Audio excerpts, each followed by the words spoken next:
Thank you. Yes. So we'll get started with our session for today.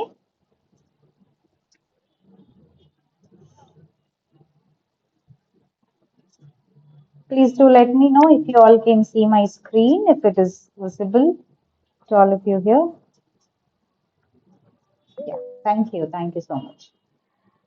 Yes, so as we all know, today's session is on mental status examination. So when we meet a client, I hope all of you are from social work and psychology background. So when we meet a client, we all know we will get a client, we will get a lot of clients. So we just don't ask them what is your problem, is it? So yeah, we just don't ask them what is your problem, right? So we also observe like how the person looks, how the person behaves.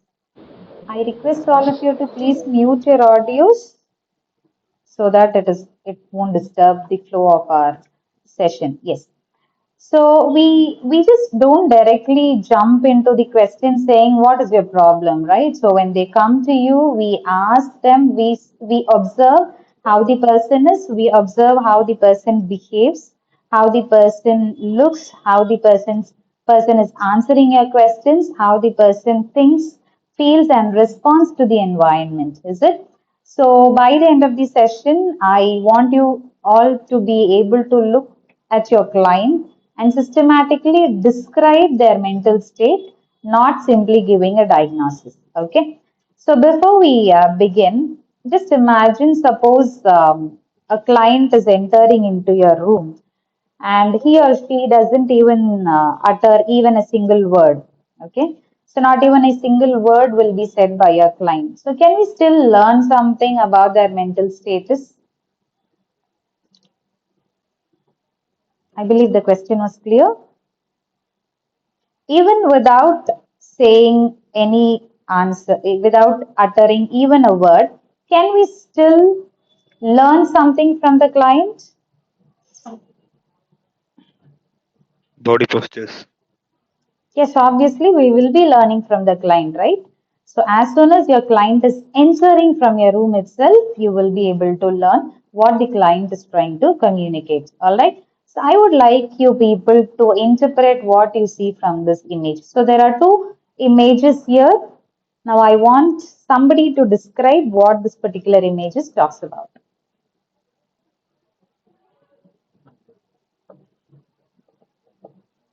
Happy and Okay. gloomy pictures. Yes, so there you can find two different people here. So on the one, it is a happy face, which shows like she seems to be very happy. She is properly groomed. Okay, she's able to have this eye contact. Okay, she is good. All right, she looks happy. On the other side, we can see that the other person, please mute your audios, please. On the other side, we can see that this person seems to be very sad. She seems to be in a very low mood. She seems to be, she has not groomed her hair. So, likewise, when you see a client, when you see your client, you can still interpret or you can still find out what the client is trying to say. All right. So please mute your audio. Something is getting disturbed in the class. Yeah, thank you. So that's how the clinicians, that's how being the social workers here, we will have an idea about. We will find out how the client or what the client is trying to say, even without saying a word. Okay. So what is mental status examination here? Right. So here, as we all know, there are different components that you have to remember when we start looking into the term or when we start looking into the mental status examination. Okay. So, as I have told you just a couple of seconds ago, that mental status examination begins the moment your client enters the room. All right. It is not when your client starts speaking. It's not when your client is, in the peak time of explaining all the kind of issues that the client is going through. So the moment your client enters, your MSc begins at that particular point of time itself. All right, so keep that in your mind. So don't wait till the time that you will be asking questions, or don't wait till the time the client is pouring out his or her feelings. All right. So that's how you are supposed to.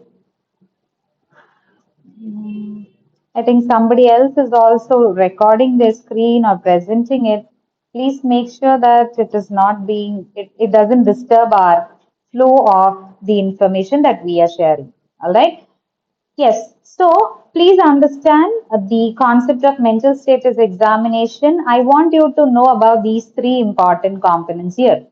So it is a systematic assessment, all right? It's a systematic assessment, which means we just don't observe everything that is not that is needed. Okay, we just don't just gather ideas. We just don't randomly observe many things. We have a structure of observation. We have a structure of doing our assessment. Okay, that's why we call it as a systematic assessment. So what do we assess? We assess the current psychological functioning of the individual. Current psychological functioning of the client here. It means we don't talk about the history. We are only assessing their current. So right now, what does your client communicate to you? Okay, that's what we are going to learn in the mental status examination. So how do we learn? We learn by two important points here. One is by observation and the another one is by clinical interview. Okay, so remember that observation is a very important point here. So here MSc is not simply asking questions, or it's not a kind of questionnaire there. It is what we see, it is what we hear, it is what the client tells us, it is how the client responds to our interactions as well. Okay, so it's a combination, it's a comprehensive combinations of all these things that we are talking about. All right, so let us assume that if a client is telling you that I'm perfectly fine, okay, I'm perfectly all right, I'm perfectly happy, but he or she seems to be, crying throughout the interview, all right, crying throughout the session. Now, which information will you consider? Which information do we have to take it? Sorry for the dog at the backdrop. Did you all understand the question? If I was clear? Okay. So my question was, if if a client is telling you that I'm perfectly okay, kindly use your chat box if possible. So if a client is saying that I'm perfectly okay, I'm happy, but throughout throughout the oh my God. But throughout the interview, the client seems to be crying. All right, the client seems to be crying, or the client is crying throughout the interview. Which information will you consider? Okay, that's what is my question is about. All right, so I believe all of you are following me, and here, okay, indeed, we have to look into both these things. Okay, the even the verbatim, whatever the client has been telling you, and we have to look into our observation as well. In fact, our observation itself will all understanding these both the things will give you a very clear clinical understanding. Okay, so you have to consider both these things. Even if the client says that I'm all right, but still they seems to be crying throughout the interview, you have to consider both. I'll tell you how you are supposed to see into that. Okay, now why do we have to perform this MSc? What is the need of that? So first one is, we know that in order to identify the psychiatric issues among your clients, so this doing MSc will help us to recognize abnormal thoughts or abnormal behaviors, abnormal emotions that the client is having. It will also help us to assess the severity of the illness, whether the client is in the state of manageable level, or the client needs further more very deepest attention. So that will try to this will help us to assess the severity as well. This will also help us to identify diagnose mental illness here because of the with the help of the symptoms and because of the components that we are learning or we are doing in the MSc. we will be able to monitor the treatment progress, okay, which means from day one till let us assume till the month of till the end of third month or fourth month, we'll be able to monitor how the moods or how the illness of the client has been changing. We will be able to assess the risk that has been associated with the client, their surroundings, or any kind of risk that we will be studying in the upcoming slides. So we'll be able to document it properly. It will give you a reference point wherein you will be able to compare how the mental state or how the client has been able to be developing. Okay, so this will document or this will create a baseline functioning point wherein you can have an understanding about the client. So we can also have this. We do this in order to communicate these findings among professionals. That means we all know that we will be working in the multidisciplinary team, right? So these findings will also help us to have a collaboration with other professionals who are in whom we can also use it for the client. Okay, so we'll be able to have good connection or we'll be able to communicate the findings with the other professionals as well. So that is also the reason why we have to perform this MSc as well. Okay, so there are different reasons that we have to perform. Without knowing the reason, please don't perform it. Okay, which is why I have taken this slide. So when do we have to do this MSc? Always we do have the question like, when am I supposed to do? Okay. So when you are at the point of understanding the mental status of that particular individual, of that particular client, and when you are at the point of ruling out the symptoms of diagnosis, ruling out the treatment planning for the client, you are supposed to do it. During a psychiatric assessment, you will have to do the MSc. When you are into counseling, when you're assessing the client's emotional state, when you're assessing the client's psychological functioning, you're supposed to do it. When you are intaking a client, you're supposed to do it. And when there is some emergency situations as well, okay. So imagine that you're working as a you're working as a caseworker in a psychiatric setting, and your IP client has been showing some tantrums, okay, in the ward. So there quickly you have to go and assess the patient's mental status there, okay. And after that, you're supposed to take the immediate response as well, okay. So in all right. So I think there is no hindrances so far. You're all able to hear me properly. All right, thank you. If there is any, please do let me know. Yes. So when there is a suicidal ideation, when you identify that your client is having suicidal ideations, there you have to go for this MSc assessment, okay? And when you are even in different other settings also, you will have to do it, okay? So that is how you have to do the MSc, especially in these specific events. All right. So yes, as I have told you, this is one of my favorite idea that each I want each one of you to understand. So the patient or the client, they will start speaking without even saying the word, right? So as I have told you, with the help of their appearance, with the help of their posture, by their eye contact, by their facial expressions, by with the help of their psychomotor activities. So likewise, they'll be able to give you ideas. So they will be communicating with you even without saying a word. Okay. Say for example, there are two clients here. So client A and client B. All right. So client A walks down very confidently. Okay, he or she is maintaining eye contact with you.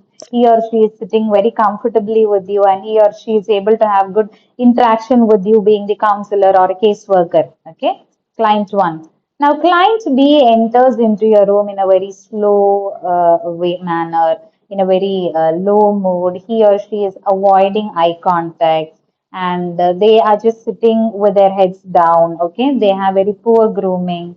They just don't. They barely respond to your questions. Okay, so both of them have not spoken any word here, but we have already learned what the client is trying to communicate. Here is where your observation plays a very important role during your MSc. As I have told you, without speaking any word. You have to observe your client and you have to note what your client is trying to say. Okay. So that's how you're supposed to do your MSc even before your client starts to uh, utter any word.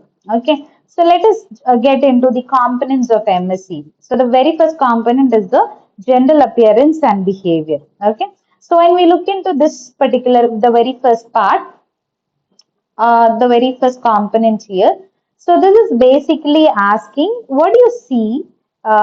What do you see when I look into the person? Okay, so being a clinician, being a clinical or social caseworker or a counselor, how do I see when I look at this particular person? Okay, so that what do I see when I look into that particular person is what general appearance and behavior is about. So when it comes to general appearance and behavior, there are many important things that you have to look into, but I have brought only four very important things that will help you further. Okay. So here we simply need not judge the person whoever is coming, but we are describing how they appear to be. Okay. So is the client well kept? Do they wear proper dresses? Okay. Do they have proper and neat and clean dress? Okay. Have they, or do they look in an unkempt way? Do they wear unclean dresses? All right. So how are they maintaining? Are they calm and composed, or are they agitated? Are they moving restless here and there? Okay. Is the hair of the client has been well groomed? If it's a woman, we can see whether their nails are being kept very clean. Okay. So how do they appear themselves, neat and clean? So do they also have this eye contact with you? Okay. So likewise, in general appearance and behavior, which is the very first point, you have to look into their hygienic part. Is the person clean? Do they have any body odor there? Are their clothes, soiled? Does the level of hygiene seems appropriate for the situation? So they are coming to you to have a conversation or to identify, or you're helping them, right? So is their cloth appropriate to the situation as well? So that is also an important point that you have to remember.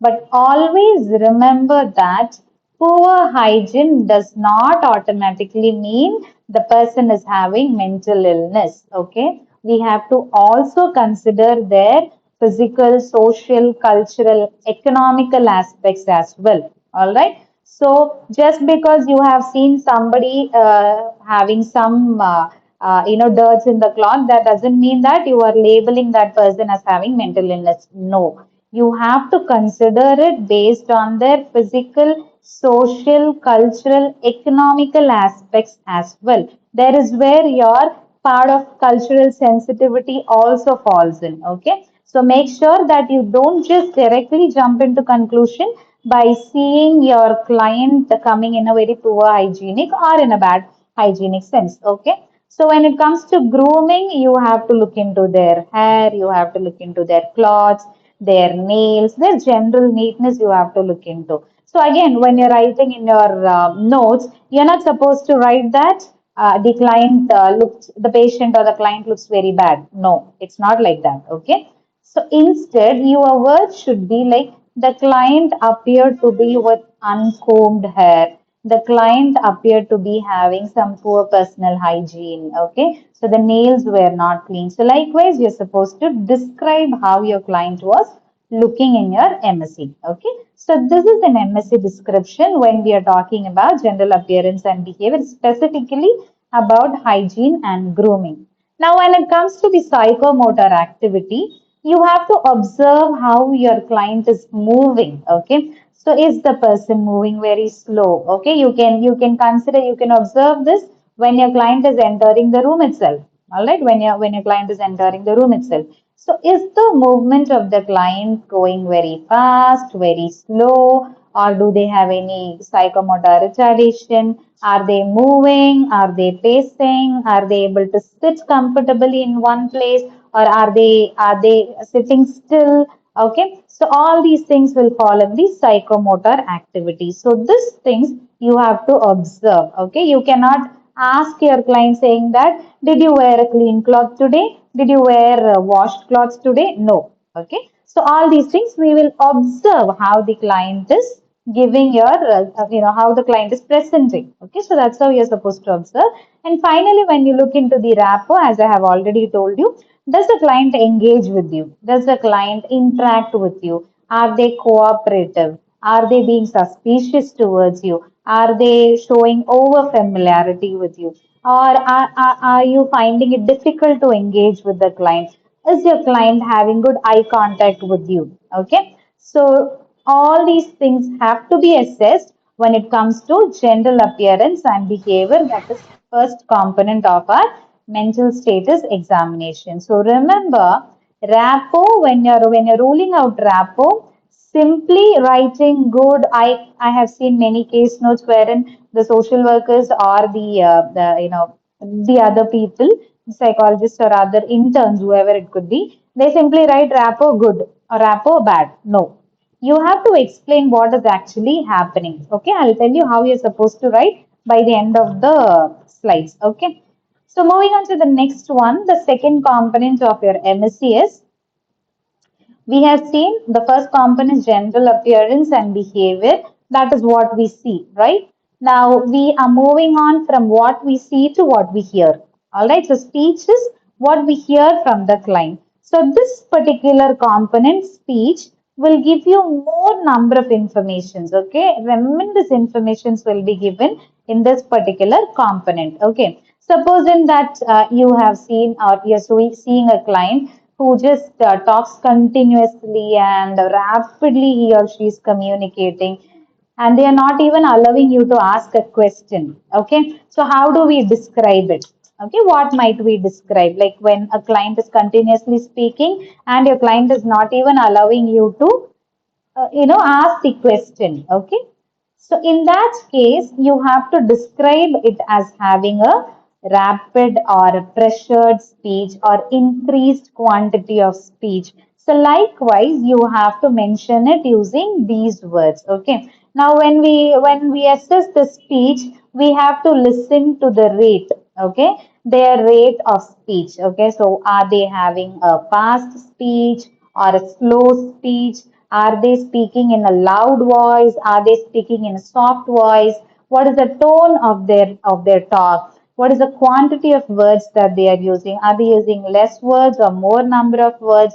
Are they having fluency of communication? Are they able to communicate in a fluent way? Are they answering your questions in a relevant way or an irrelevant way? Or is it coherent? Is it connecting or is it not connecting? So likewise, you will have to rule out when you are having the interview. Okay, so the first one, that is general appearance and behavior, you will observe it. Second one, in speech, you will have to do it by interviewing, by questioning. Okay, so imagine that your client speech is very spontaneous and they have increased quantity of speech. They are pressurized speech with increased volume. So you have to understand that this is much more than what we call it as a simple or a common communication, right? When the client seems to be talking like this, then you have to understand that there is some problem in the speech. Okay, there is some problem in the speech that you have to remember. So even here, yeah, so in speech, you just consider these, their rates, their quantity of words, their fluency, whether it is relevant or coherent. So likewise, you have to remember. Okay. Then moving on to the third component of your MSc, it is mood and emotional state. So this is where the students or this is where the practitioners get more confused as well. Okay. So here this is one of the, as I have told you, this is one of the most commonly confused component. Okay. So in our mood is what the client says that they are feeling, which means if I am asking my client, how are you feeling now or how are you feeling recently, the client may say that I'm feeling happy or I'm feeling sad. Okay. This is the mood. All right. What the client is telling. And when it comes to affect, okay, so affect, that is AFFECT. When it comes to affect, It is what we observe. That means what as a practitioner or as a social worker or as a counselor or as a social case worker or anybody. Okay, I mean, as a clinician, what we observe from the client's mood. Okay. So how does the person actually appear emotionally? Or the client might say that I'm happy, I'm doing good, I'm fine, all these things. But then that is what is mood. Affect is what we observe, what the counselor observe. Okay, so being a practitioner, being a professional, what do we observe from the emotional state of the client? Are they smiling? Are they crying? Are they angry? Are they anxious? Okay. So if a person, as I have told you just a couple of seconds ago, if a person tells me that I am happy, but throughout the session, the person seems to be emotionless. Throughout the session, the person seems to be, crying with no emotional, not responding also with emotions properly. What do we have to think, right? The client might be telling something else that I'm happy, but during your interview, you could see that the client is emotionless.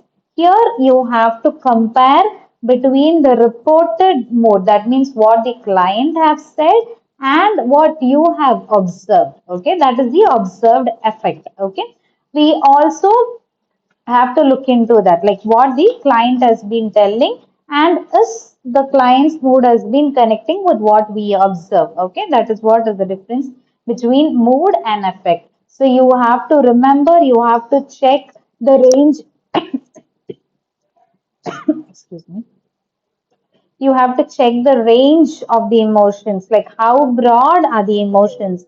If the client says that the client is happy, how broad the happiness is. Okay, how strong is the expression, or how does it remain, like the happiness throughout the interview, is the client is able to maintain that emotion, is the client's emotion is connecting or appropriate to the mood, okay, to whatever you observe. So likewise you have to consider all these things. So remember, mood is what the client tells you, affect is what you observe. Okay, so always remember it.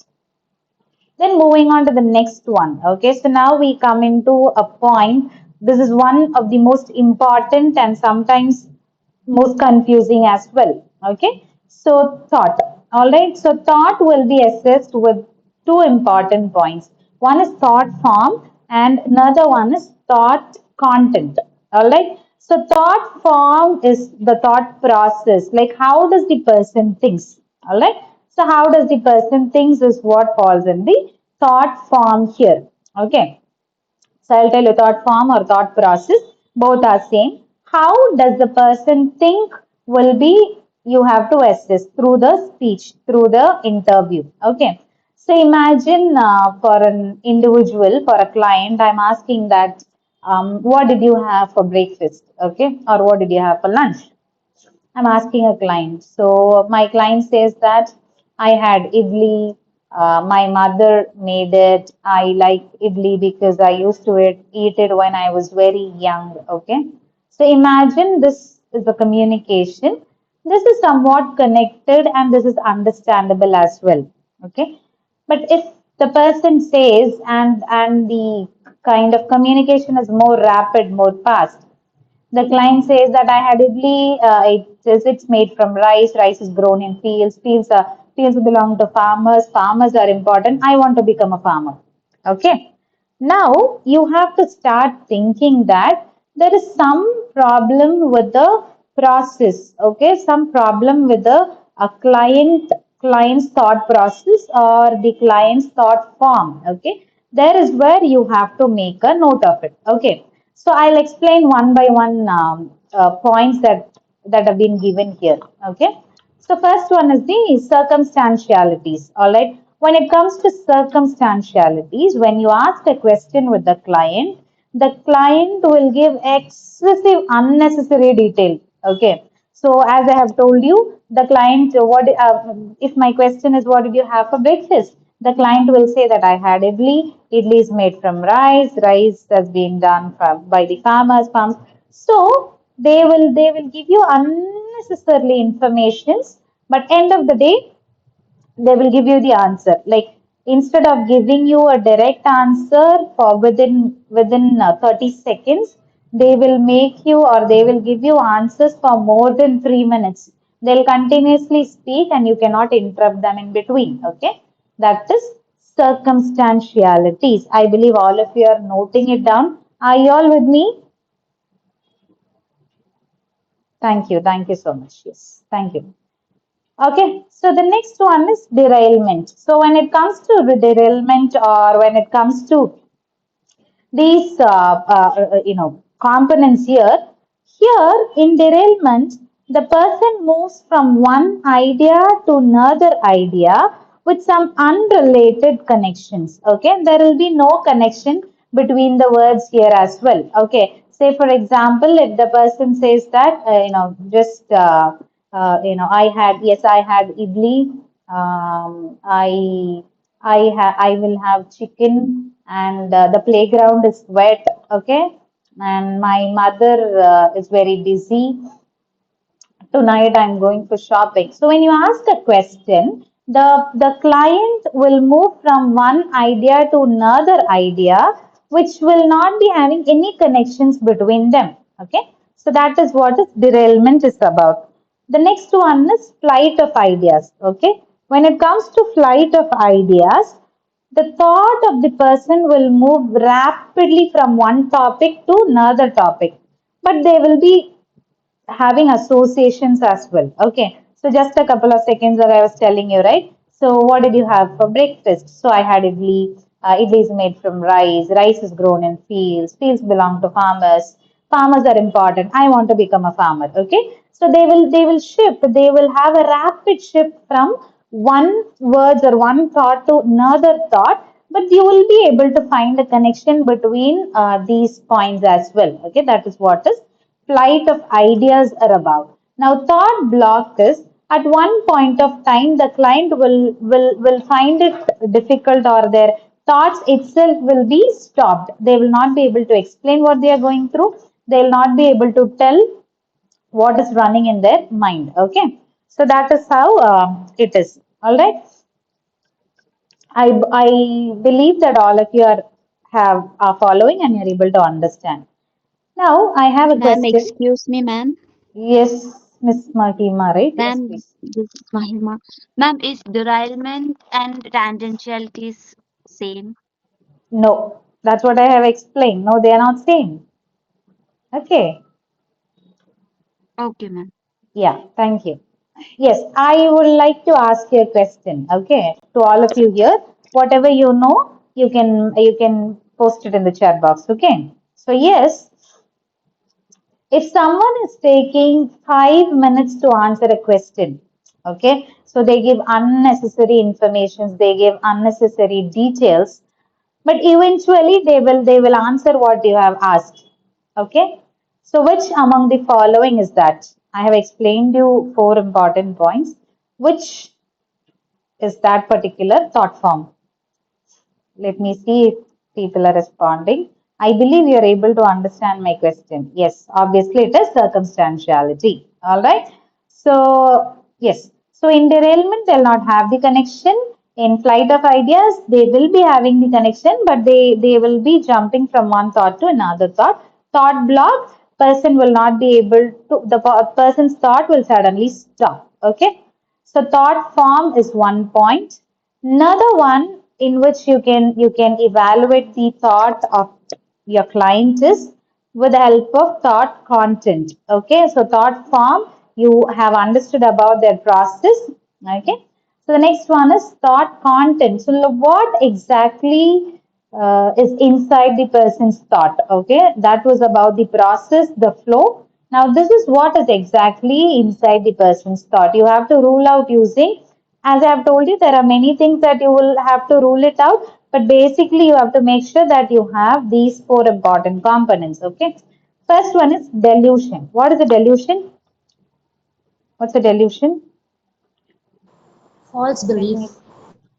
It's a false belief. Okay. Any other response?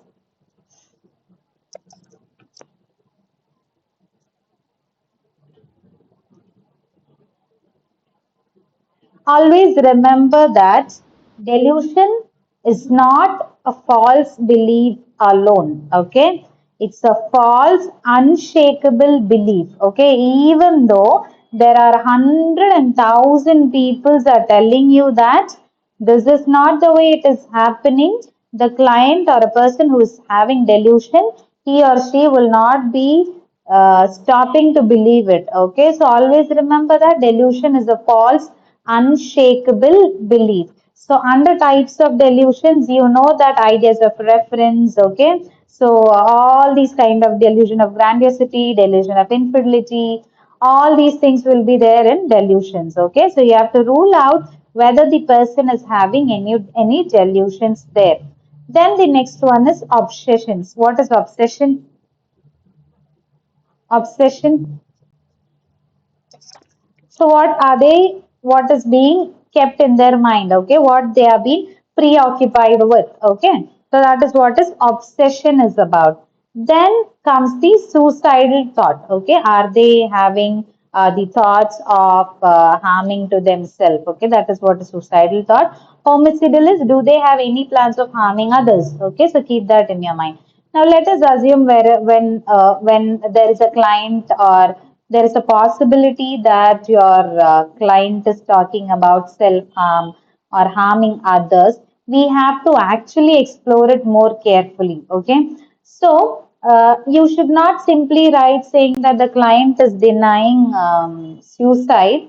You have to, if a client is telling you that I don't want to live anymore.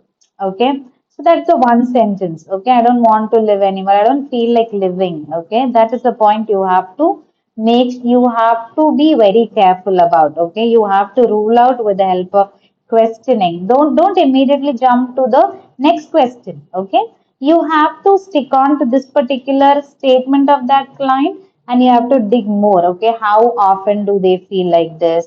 How intense? Have they ever planned about taking their life?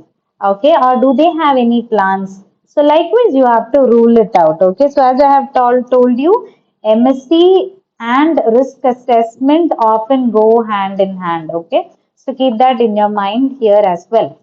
Moving on to the next component. So we have seen general appearance and behavior, speech, mood and effect. We have seen thought, thought form, thought content we have seen. Okay. So moving on to the next one, it is perception. Now what do we mean by the term perception is how the individual or perception is how the person experiences their sensory information. Okay, how do they experience their sensory information is what perception is about. So in perception you have to rule whether the client has got hallucination. What is hallucination?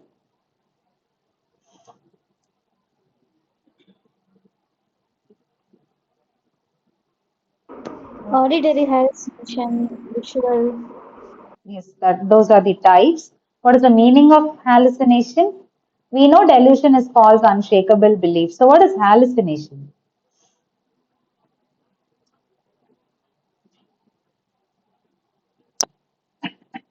Okay. So hallucination is it's a perception like experience when an individual experience something without an external stimulus. That means nobody is around me, but still I could hear voice of people. Okay. Nothing is there on the walls of my room, but I could see images of something, or I could see images of people here. Okay. So it is like your perception or your sensory information that happens without an external stimulus, without an external trigger or external event. If a person is experiencing likewise, that will fall in hallucination. So here you can see in hallucination, you can find auditory hallucination, visual hallucination. Even in auditory hallucination, you can find first person, second person, third person hallucination. Okay. In visual, likewise. Okay. Visual hallucination is there. Tactile, olfactory, gustatory. So likewise, you can find even different kinds of hallucinations here as well. So you have to rule out hallucination here. And the next one is illusion. What is illusion? What is illusion? Ma'am, it is a misinterpretation. Hmm. Yes. So, illusion is a misinterpretation of an actual external stimulus, wherein I have got a pen in my hand, okay? I have got a pen in my hand, but a person with illusion will see this pen as a, what do we say? As a snake, okay? Or as a bat or something like that. They will misinterpret the actual information, whereas in hallucination, without an external stimulus, there will not be any external stimulus, but they still feel that there is something is there. Illusion is misinterpreting. There is something here, like misinterpreting a rope as a snake, okay? Or misinterpreting in a dark room if a person is seeing a coat or something is hanging in the hanger, and in a dark room, that person will feel that a person is standing there instead of a cloth. Okay. So likewise, they will misinterpret the information that they are receiving. All right. Now, the two important points is depersonalization and derealization. When we say depersonalization, now this is the feeling where it's a feeling of being detached from oneself. That means, for example, your client might say that I feel like I'm outside of my body. Okay, I'm outside of my body and I'm watching myself. Okay, that is depersonalization. The client feels that I am not, I mean, themselves is not real. Okay, that is what is depersonalization. When it comes to derealization, the client feels that their environment feels unreal. Okay, they feel that everything that is going around or everything around them feels like a dream. Okay, so that is what is derealization is about. So you have to rule out these four components when you're checking the perceptional problems as well. So depersonalization is when the self feels unreal. Derealization is when the environment feels unreal, when the environment feels as a dream. Okay, that's what you have to rule out in perception. Moving on to the next one, cognition. Okay, so when we talk about cognition, we are moving into this. This is very essential, and you have to ask you have to check how the person's mind is processing information. Okay, are they alert? Okay, do they feel confused? Do they feel difficult to answer a question? Are they alert? Are they oriented to the person, place, wherever they are? Okay. So are they oriented to their to the situation, or are they oriented towards where they are? What is the date? Which year is it? Okay.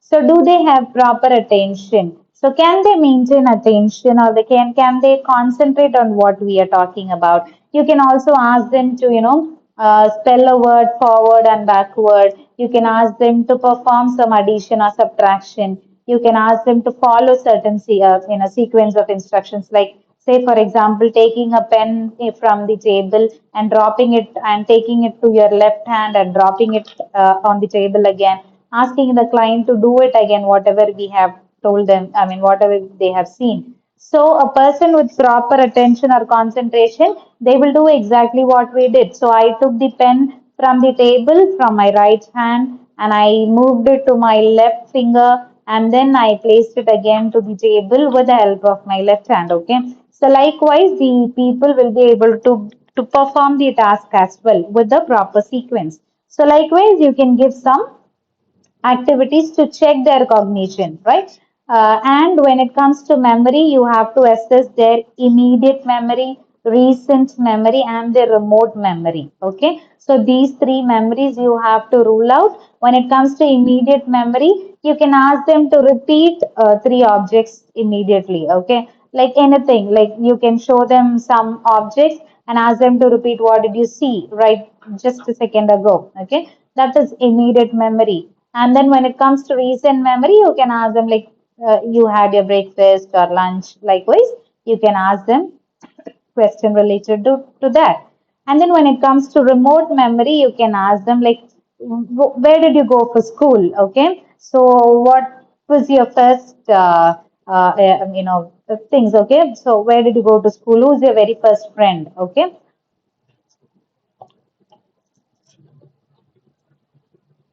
sorry.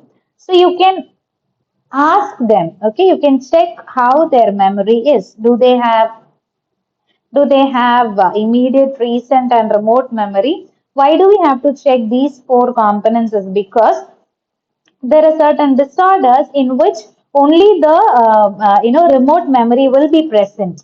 They will be having difficulty of recent and immediate memories. Okay, so likewise you have to, I mean, just for that purpose you have to check the memory. All right, then abstract reasoning. Okay, you can ask a person, I mean, you can ask your client to understand certain similarities or differences between things. You can ask them to explain certain proverbs or concepts. Say, for example, you can ask them like what is common between an apple and an orange. Sometimes the client may say that both are round in size, round in shape. Okay, with good abstract thinking, they will say that both are fruits. All right. You can also ask them to explain the proverb, like say for example, all that glitters is not gold. Okay, so you can explain it in their language and ask them to explain what this particular proverb talks about. Okay, what this particular proverb says.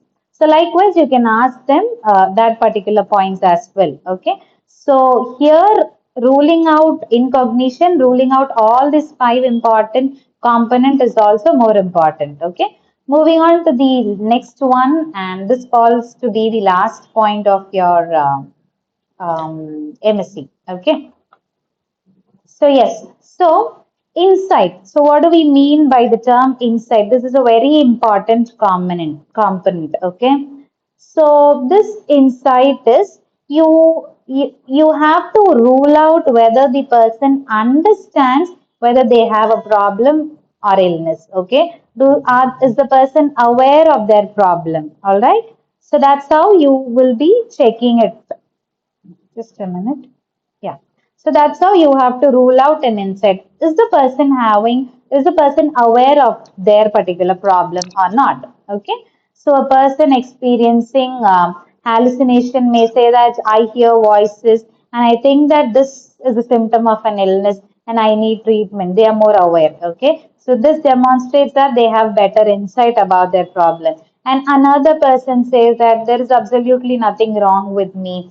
Okay, the voices that I hear are completely all right and they're completely real. I don't need any treatment. Okay, this suggests that the person is having poor insight. Okay, even here there are different levels. All right, different levels of having insight. When it comes to level zero, absolutely the client will not have any awareness about the illness. Okay, they say that I don't have an illness, I don't have any illness. That is what falls in level zero. When it comes to level 1, they will have slight awareness, but still they reject at the same time. They are slightly aware, but they reject as well. That is level 1. Level 2 of insight is they accept the illness, but they also say that this illness is because of the society, because of the family, or because of some supernatural forces.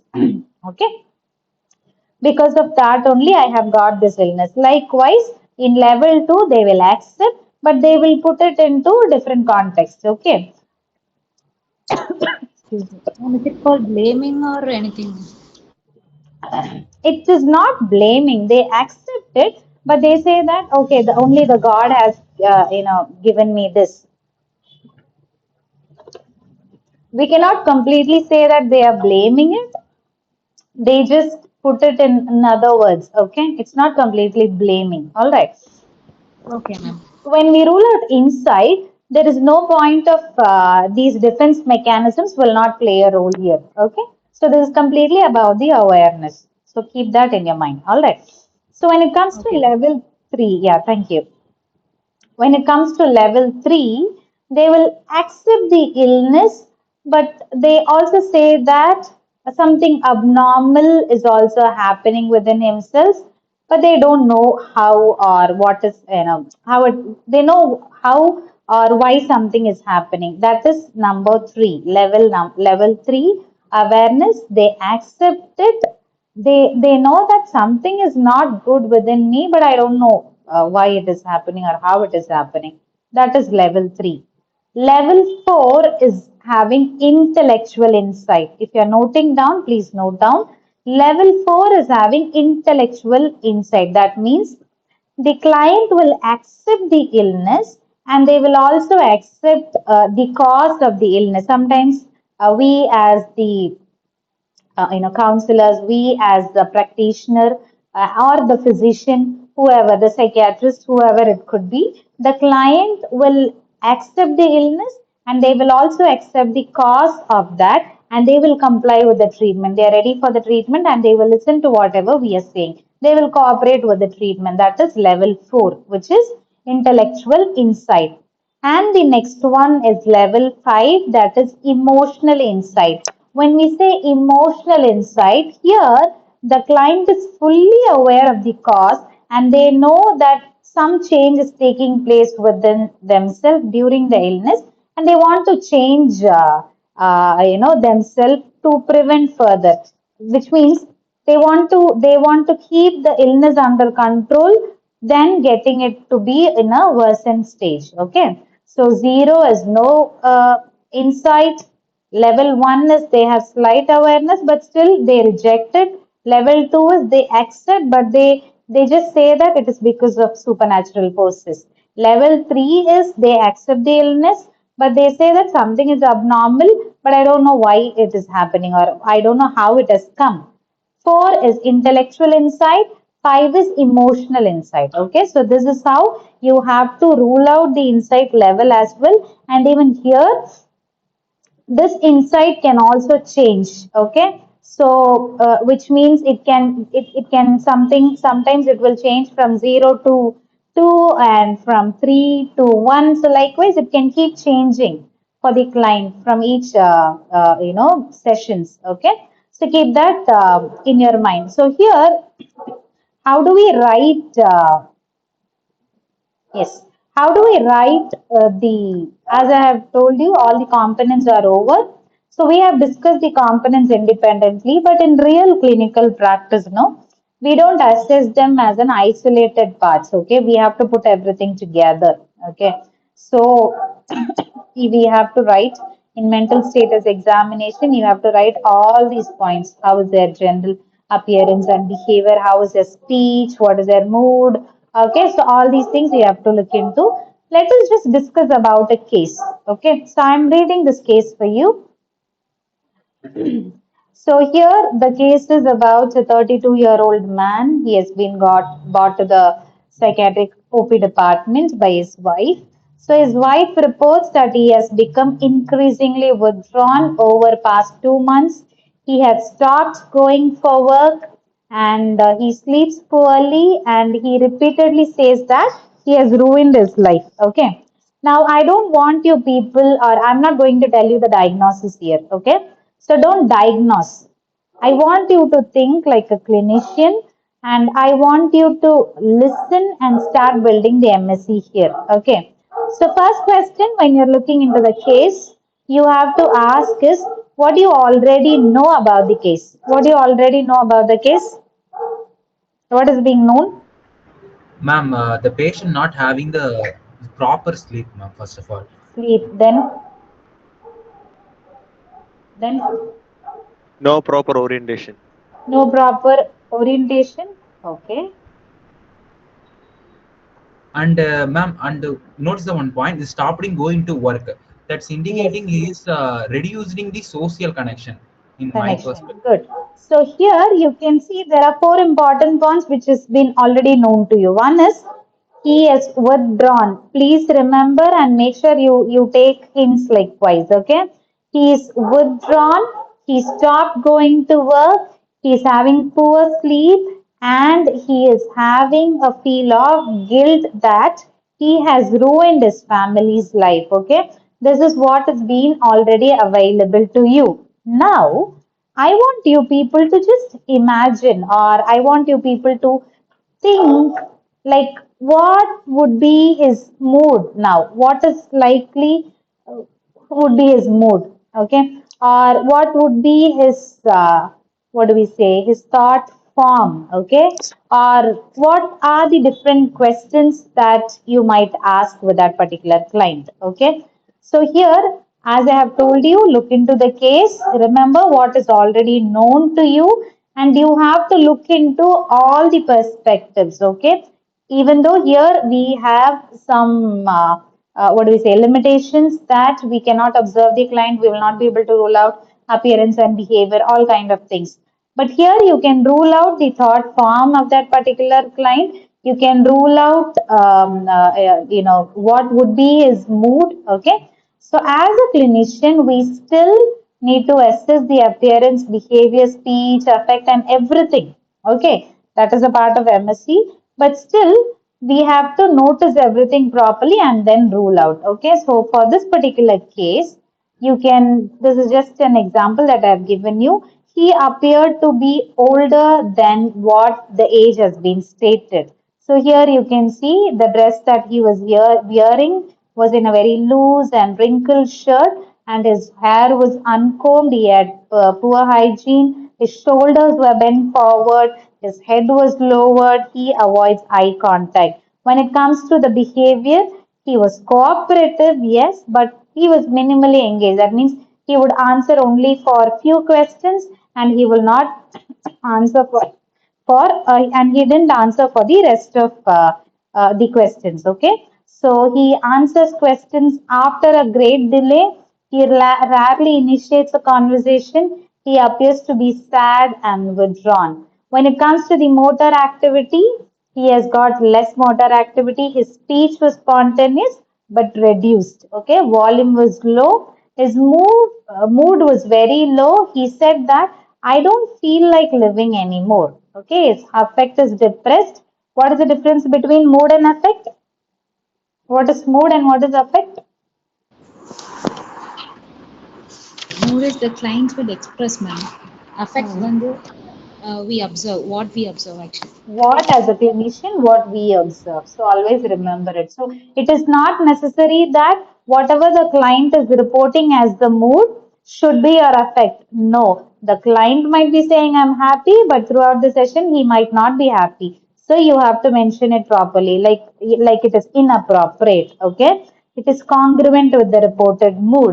It is restricted. So likewise you have to make a note of it and then you have to write. Okay, and then comes the thought process. So the flow of the thought he is having is, he is having good relevant and coherence. His rate of thinking is also good, but his content is, he is having some guilt, he is having hopelessness, he is feeling worthless. So all these things are there. So far as perception is concerned, he says that he is able to hear the voice, you're worthless, and he doesn't report any kind of different hallucinations. So far as the cognitive functions are concerned, Dr. Anthony, if you could permit, I'll finish in the next 10 minutes. So, Yes, ma'am, you can. thank you, sir. So, what is this cognitive function? Is he able to have good attention, good orientation, good memory? Is he able to have good abstract thinking? So, all these things have been mentioned. Now, this is one form of writing MSc. You can also write it in small words. It need not be as big like this. It can be small or bit using bit of words. You can also write it. So appearance seems to be unkempt, poor hygiene. He avoids eye contact. You were not able to build the rapport. He was cooperative but still withdrawn. His psychomotor activity is being slow but steady. His speech was spontaneous. So likewise, you have to write in the MSc. Okay. Yes. So this is one case I wanted to tell you. Now you're going to rule out what I'll ask you a few questions and I want the answers from you. Okay. So the case one is about a 24-year-old woman and she has been bought by her parents because she has been sleeping only 2 to 3 hours a night for the past 1 week. For the past week, she says she has never felt better and claims she can complete several major projects in a single day. She talks continuously, frequently interrupts others, rapidly changes from one topic to another topic. She has started spending more amount of money on clothes and gifts. She says, I'm going to become the most successful person in the country. Okay. Now, I don't want to diagnose this. I want you people to tell me what you observe. Okay. So, what did you observe from the client? What did you identify from the clients? Her thoughts was flights of ideas, ma'am. Thought form. Okay. Good. Then, anything else? From the content itself, we can observe something. So we see the Maybe one or duration two of minutes. her sleep pattern. Okay. Yes. So here you can see there is reduced sleep and she is interrupting. Okay. She has got rapid topic changes. Okay. She has got increased activity, especially increased spending. She has got grandiose idea here. Which sentence talks about the grandiosity? There are two sentences. Ma'am, Okay. major project, ma'am. Yeah. Major project in a single day. Then what else?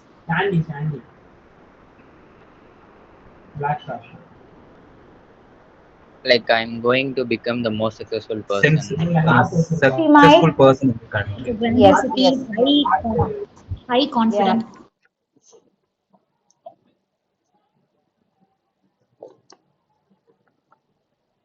So here you can see that the ideas of grandiose is she says she can complete several major projects in a single day. She's going to become the most powerful person in the country. Okay. So that also talks about the grandiose ideas. So whenever you are looking into the case, as I have told you, look for their mood, look for their thought content, look for what is the thought content here? The content thought content here? I think obsession, ma'am. No, it's No, not okay. obsession. Okay, ma'am. Okay. Yeah. Good that you have tried. Thank you for the response as well. She has got, yes, anybody? All right. She has got grandiose ideas, okay? Ideas of grandiosity is what the thought content that she has got, okay? So keep that in your mind. So her mood is she's more happy, all right? She's more happy. How about how will be her insight? How will be her insight? What would be her insight? Will she be having insight or no?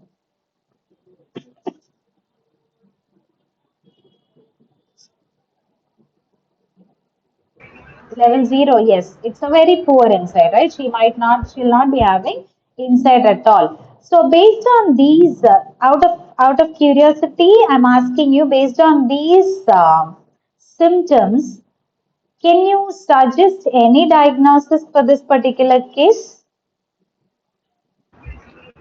Grandiosity. Diagnose. Grandiosity is one symptom. That's good. Thank you. Diagnose it to any illness that you have seen. Okay. With the help of these symptoms, we can still diagnose the client as having a particular disorder. What it could be? Maniac episodes in bipolar Exactly. disorder. Okay. So mania is it is need not to be the bipolar or things like that. This case represents mania. Okay. So it is not that you have to come into a conclusion with the help of MSc alone. There are certain other diagnostic criteria that you have to look into when we look into the cases as well. Okay. So this is just out of curiosity I have asked. So yes, so here 35-year-old man. He comes to the clinic and he's talking about feeling hopelessness and he stopped enjoying activities and he is talking very slowly. He's frequently looking at the floor and he says, I'm a burden to my family. He reports that it would be better if he were dead but denies having a specific plan. What is the thought content that this particular client might be having? What's the thought content?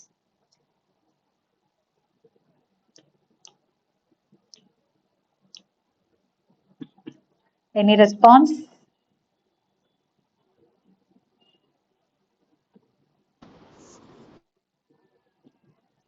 thought content is very good. Suicidal thoughts he is having, and he's also feeling a kind of hopelessness, right? What could be his? How will you write for the speech? How will you write for the speech?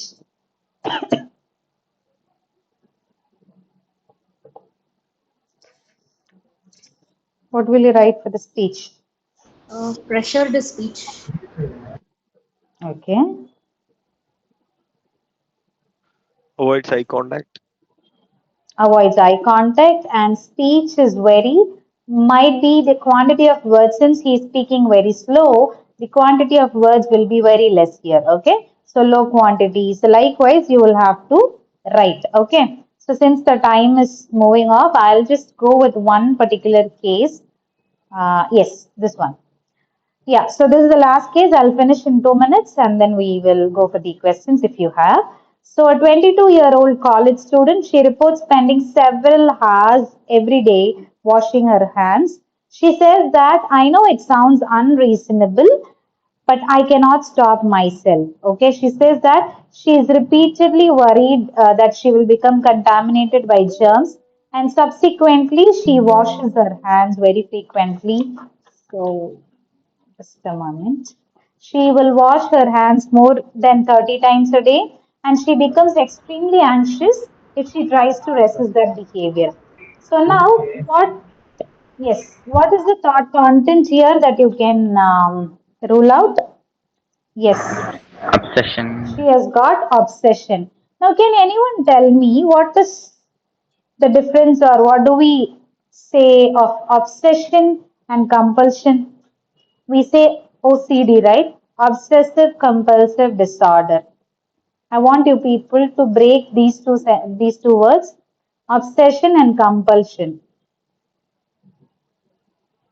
What is a compulsion here in this particular case? Repetitive handwash. Repetitive behavior. Mhm. Yes. Here, the obsession, please remember, obsession is your thought, okay? The girl has been disturbed by the thought that, she has, she's cleaning, okay, that her hands are dirt. All right, so here the compulsion is, out of this obsession, she's doing certain activity, and if she doesn't do that activity, she will not feel good, okay, or she feels that it is problematic. Say for example, her obsession is she has to wash her hands frequently, okay, because she has got germs or she has got dirt in her hands, okay. So the compulsion is she is washing it very frequently. 30 times a day is the compulsion here. Why is the compulsion? Because she feels that if I am not washing my hands for this many times, my hands will be contaminated by germs. Okay. So this is what is the obsession. So out of compulsion, out of my obsession, which is happening in my thought, I do it in my action. That is what is compulsion falls in. Okay. So yes, I believe all of you have understood what we were talking about, the mental status examination. So always remember that mental status examination is, you have to observe, you have to shift it from what I see being a clinician. Just a minute. Yeah, I'll just complete it. What I see, what I hear, what the person feels, how they think, what they perceive, and how they process, whether they understand that they have an issue or not. So all these things will fall in knowing about mental status examination. Okay. So here, this is my LinkedIn. Just a minute.